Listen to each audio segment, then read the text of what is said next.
Locked On Podcast Network presents Locked On Sports Today.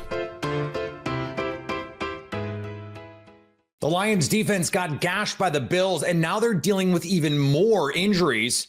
Also, Jalen Hurts needed just one hand to beat the Steelers, and the NFC Playoff picture is still incredibly crowded. Today's episode is brought to you by Game Time. Download the Game Time app, create an account, and use code LOCKEDON for $20 off your first purchase. Terms apply. Download Game Time today. What time is it? Game time. I'm Peter Bukowski, starting your day with the can't-miss stories and biggest debates in sports. You're Locked On Sports Today. Searching all major sports. Found. Let's start with the biggest story. The NFC just got extremely interesting. A 48-42 win for the Buffalo Bills in Detroit against the banged-up Lions. I thought at one point both of these teams were going to have to start pulling players out of the stands to come play defense. Both sides incredibly banged up, especially in the secondary. Matt Derry from Locked On Lions joins me now. And Matt, 31 points last week against the Packers, 48 this week against probably the MVP and Josh Allen. This defense, what are you seeing right now? Can they get this right to try and make a run here? You know, Pete, I thought against Green Bay, their defense I actually thought was okay, despite all of the injuries and guys like Aleem McNeil leaving that game, DJ Reader not playing, Levi Onwuzurike and Josh Pascal. I thought they held up pretty well. Today, you get all four guys of those guys back, and you get pushed around. The Buffalo Bills offensively, yes, Josh Allen is dynamic. Yes, he's going to win the MVP. But my goodness, what the Lions win games up front. Their O-line is dominant. Their D-line is tough. Today, both units, the O-line and the D-line, got pushed around. Yes, Josh Allen did his thing with 4 touchdowns, 2 on the ground and 2 through the air. The Buffalo's running backs and Allen running for 197 to the Lions 48. That's not going to get it done. Yeah, I think that's the glass half full part of this, though. If you're a Lions fan, you're going, hey, we couldn't run the ball at all. And in a situation where we have to play in a shootout with probably the best player at the position this year, it's a 6-point game at the end. Now, it took 21 fourth quarter points for that to happen. But still, like, isn't there part of you that goes, hey, look, if this gets into a shootout, I like the Lions' chances against just about anybody.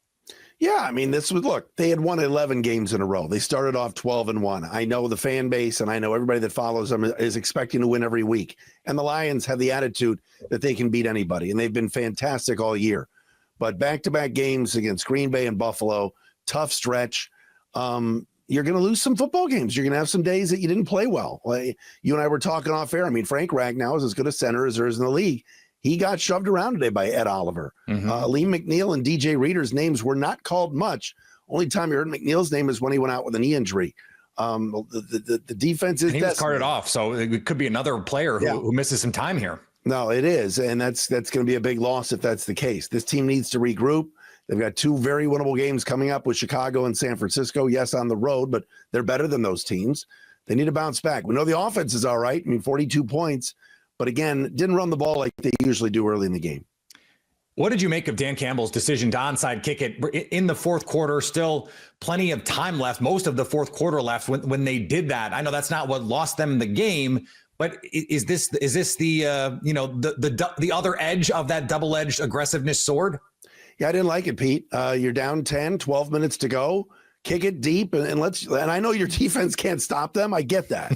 But I thought it was way too early to do that. Mac Hollins gets the onside kick and takes it down to the 5-yard line. Then first play, Allen throws a touchdown pass. I thought that was very deflating. You got to within 10, 12 minutes to go, plenty of time. You got all 3 timeouts left. Heck, Campbell had 2 timeouts in his back pocket as he walked off the field. I thought that was a bad move. So what now over the next 3 games? I mean, win these games, obviously, but this is a defense now that, we're talking about almost 80 points in 2 weeks, albeit to 2 really good teams. But some of these guys, like Aiden Hutchinson's not walking back through that door. No, they've got to get Alex Anzalone back. I think that's going to happen in the next couple weeks. It has been next man up, and Aaron Glenn has done a great job dialing some things up. Today, they went up against the best player in the game. I mean, Josh Allen's MVP right now. And so, next week you're facing Caleb Williams, and what has been a bit of a circus down there on Lakeshore Drive. We'll don't tell Bears fans that he's not the MVP now, Matt. Easy, Pete. So we'll see. But they have got to regroup. I just think today they came out very flat, missed tackles. It was unlike them. And look, they only twice all year they've come back from a game and play the next game off of a loss. We're going to see how they bounce back. I think they will. Quickly here, are the Lions still the best team in the NFC? Philly's playing well. They can stake their claim 10 in a row and beating some very good teams along the way. I still think the Lions are better than the Eagles, but let's see how this McNeil injury goes. And also Carlton Davis. If those guys are out for an extended period of time, that's their best corner. That's their best lineman. That could be trouble. You can stay up to date all year on the Detroit Lions by subscribing to Locked On Sports Today and Locked On Lions on your favorite podcast app and on YouTube. Your Locked On Sports Today coming up. Jalen Hurts needed only one hand to beat the Steelers on Sunday. Before we get to that, the Colts may miss the playoffs because a sloppy mistake by one of their stars. Get ready to tackle the NFL action with FanDuel, America's #1 sports book, because right now new customers can bet $5 and get $150 in bonus bets if you win. The FanDuel Sportsbook app gives you everything you need to place live bets on the NFL all in one place. So when you get a hunch in the middle of the game, you can check out the latest stats, view live play-by-play, and so much more on the same place where you place your bets. Just visit FanDuel.com to join today. You'll get started with $150 in bonus bets if you cash that first $5 bet. And Monday Night Football could provide you with that opportunity. The Minnesota Vikings, 7-point favorites over the Chicago Bears, according to our friends at FanDuel. They also like the Atlanta Falcons over the Las Vegas Raiders by 5.5. It's a Monday doubleheader. That's FanDuel.com. Never waste a hunch and make every moment more with FanDuel, an official sportsbook partner of the NFL. The Indianapolis Colts may miss the playoffs based on an absent-minded play by Jonathan Taylor. Then we're going to talk about the offense and how that great defensive performance by the Colts didn't matter in the end because the Colts offense put together one of the biggest travesties we've ever seen. But first, Jake, we have to start with main storylines and big picture. Now, I know the Indianapolis Colts are not officially eliminated from the playoffs, but I mean, come on, they're eliminated from the playoffs with this. It's like, I don't know what the numbers are going to say, but it's officially done in my book. So this will be the 4th straight season that the Colts have missed the playoffs. This will be 3 of the last 4 seasons where they had a shot late in the year to win a pivotal game. Last year it was in Week 18 against the Texans. 2021 with Carson Wentz, it was any of the last couple games, but especially that final game against the Jaguars, who were a terrible team. And then this year against the Denver Broncos, and they've produced duds in pretty much every one of those games. So I don't want to go on too big a rant here, Jake. I do want to kick it to you, but at what point do you look at this roster that has basically been the exact same roster through all 4 years of missing the playoffs, including 3 times falling just short late and 1 time being an absolutely dreadful team in 2022? At what point do you look at this roster and say, maybe it's not just the quarterback? I know Richardson wasn't good in this game, and we will certainly talk about that. But at what point do you look at this roster and say, you know what? Maybe if we miss the playoffs every single year with pretty much the same team, maybe there's something more going on here than just the quarterback or just the coach. Maybe the team also has an issue. And the Bucs humbled the Chargers. The Chargers looked like they were going to be in a shootout on Sunday, but the offense disappeared again in the second half, and the defense continued to get shredded. This is Daniel Wade here from Locked On Chargers, and the most disappointing part of the 40-17 loss to the Bucs is just getting thoroughly dominated and watching the Chargers offense once again disappear and get shut out in the second half. The 5th time they've gone a half without scoring on their own offensively, as they have no running game, they have no protection. They're asking a limping Justin Herbert to try to carry them, and I just don't think he's physically able to do that right now with the weapons and the protection that he has. The Chargers defense, over 500 yards of offense allowed, over 200 yards allowed on the ground as they got shredded and didn't force a single punt. And this team has a lot to figure out with a gigantic game coming up on Thursday Night Football. And right now, they do not look like a playoff team. But for the full game breakdown, make sure to check out the Locked On Chargers podcast, part of the Locked On Podcast Network, your team every day. While the Lions lost at home to the Buffalo Bills, it was the Philadelphia Eagles keeping the streak alive. Not since the mid-60s has Pittsburgh gone to Philadelphia and won. That streak continued on Sunday. Wasn't always pretty. was a little nervy at times for Jalen Hurts and the Eagles, but they get the win, 27-13. Gino Camilleri from Locked On Eagles joins me now. And Gino, this is a Philadelphia team that had to withstand a huge fumble by the rookie Cooper DeJean on a punt. That was, the game was still in doubt when that happened, but they found a way to get this one done with defense. And offense, Pete. Like, this is probably the best game we've seen from Jalen Hurts in quite some time. In a game when Saquon Barkley was off the field for a large portion of the second quarter, was in and out in the second half, it was A.J. Brown, Devontae Smith doing what they do, silencing all of the stuff that was going on in the media this past week against one of the top defenses in the NFL. They swept the AFC North, a very physical division, which is going to prepare you super well come playoff time. And yes, Buffalo goes and beats Detroit. Detroit still has to lose probably one more game for the Eagles to get the tiebreaker, but they still have to control their own destiny, and they are doing exactly that. You have Washington next week, and then you have Dallas and the Giants. If you can beat Washington, you might walk away legitimately. This is the first time that they've ever won 10 straight regular season games in franchise history. If you win the next 3, you're talking about 13 consecutive games that this team would have won after the bye week.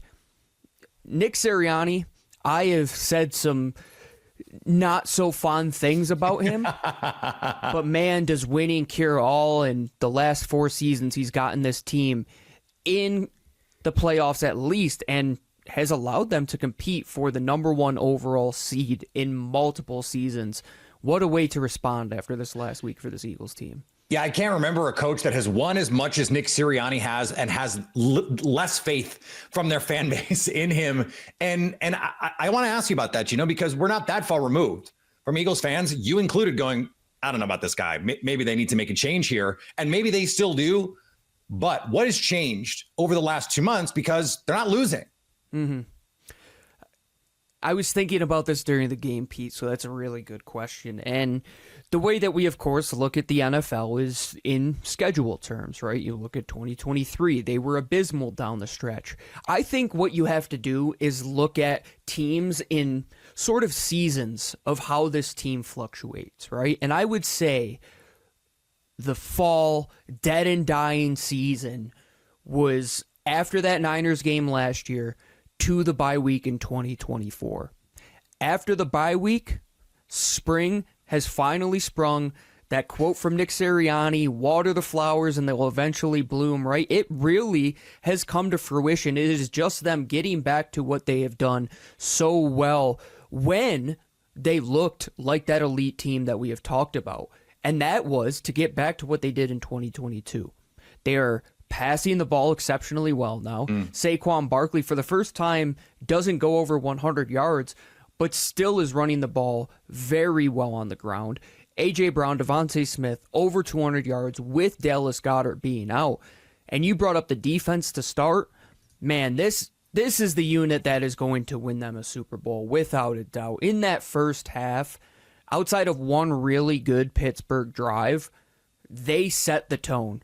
3 consecutive 3-and-outs.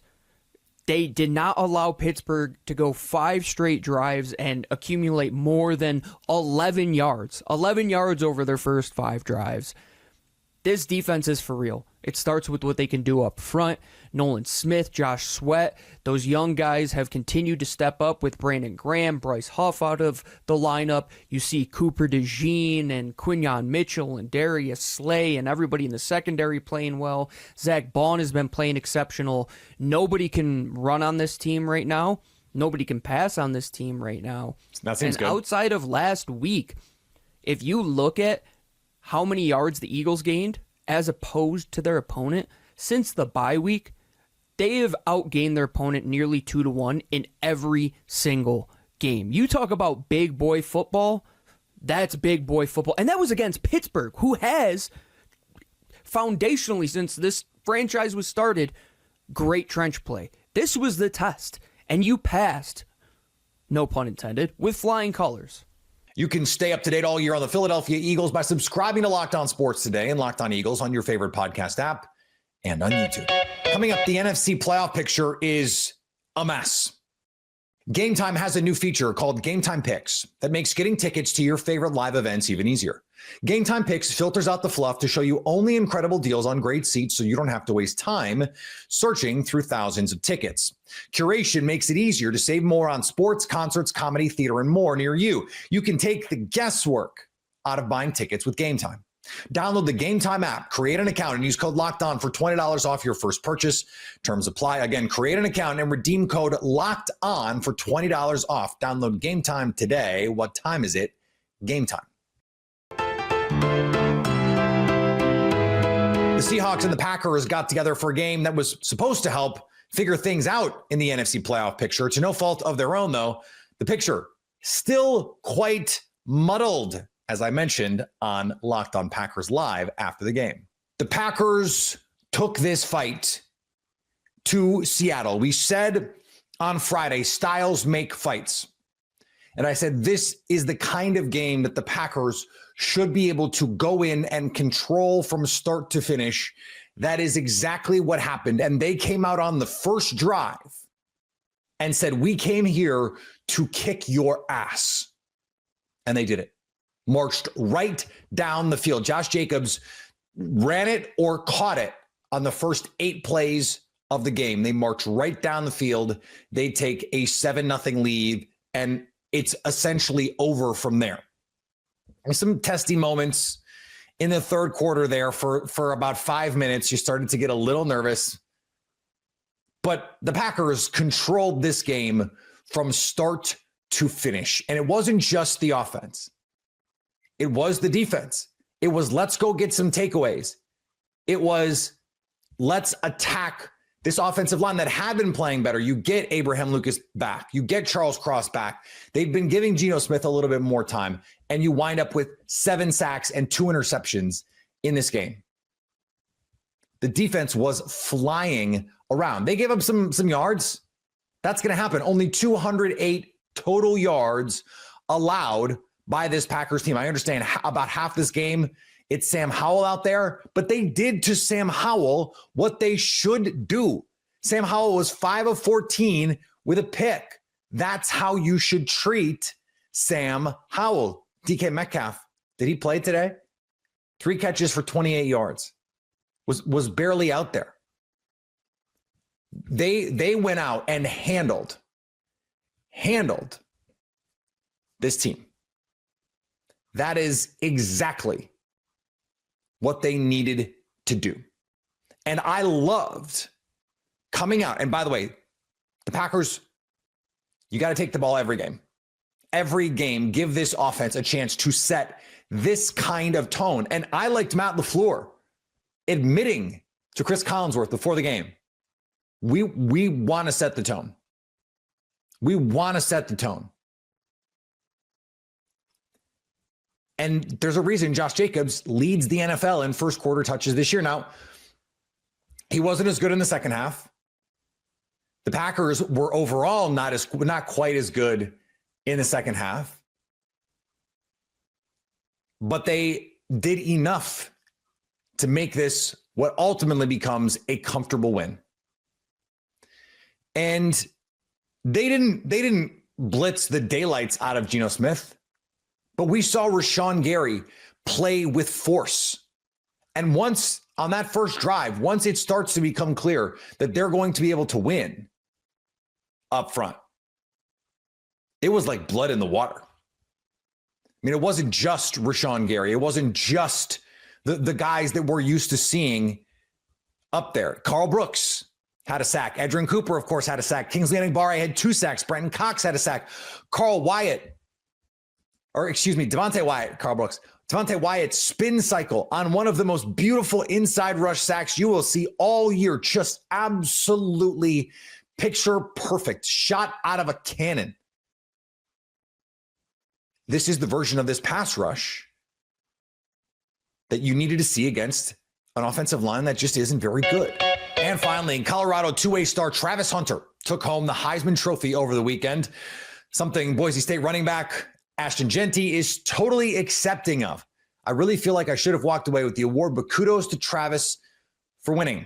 Genty said to reporters after finishing as the runner-up. Hunter won the Heisman after receiving 552 first-place votes. Genty was second with 309 first-place votes and 2017 points, making it the closest margin of victory since 2009. Genty said, "This isn't the end. This is just the beginning. So I just have to do that much more to get the things I want." If you're catching this episode after hearing your favorite Locked On show, make sure to subscribe to Locked On Sports Today on YouTube or wherever you get your podcasts so you never miss an episode. Also, if you're a new subscriber to Locked On Sports Today, we're here for you with the biggest stories in sports every day. Coming up on the next Locked On Sports Today, just how bad would the Vikings beat the Bears? Or how bad would it be if the Vikings lost to the Bears? So at least until tomorrow, stay locked on sports today. Locked On Podcast Network presents Locked On Sports Today. Go to our video on demand. Click on sports at the top of your screen. There, you'll find past episodes of Locked On Sports Today, plus other Locked On shows on demand.